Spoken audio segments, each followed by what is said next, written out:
Kwani ya maswali unaelewa baba? Watoto wa kike unaelewa kama nda?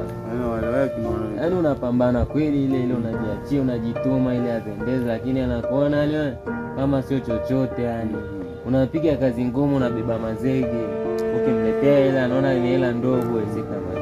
Ila hawajui hela mwanaume anapotoka wapi. Hela mwanaume anatolewa jasho kama nda. Yaani hela mwanaume haijagi kirahisi, ila wanatuchukulia baridi, wanatuchukulia poa kina dada. Yaani wanatuona ni kama sisi chochote, wanakimbilia mabosi, hapo mwisho siku huko kwenye mabosi huko ndio wanapata magonjwa, maukimwi, manini kama dada. Wanakimbilia wenye magari, wenye majumba makubwa.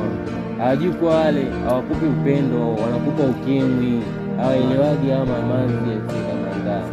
Yaani hawaelewagi makisunono makachendo huko ndo anapataga kwenye mabosi huko, yani kwa anakukimbia. Lakini si wauni tunafight huko kwa jasho letu. Waga tuko peace yani. Tuna mapenzi ya kweli. Alafu unajua nini? Muuni akipenda amependa. Yani muuni akipenda ni ile akwepeshagi kama ndani.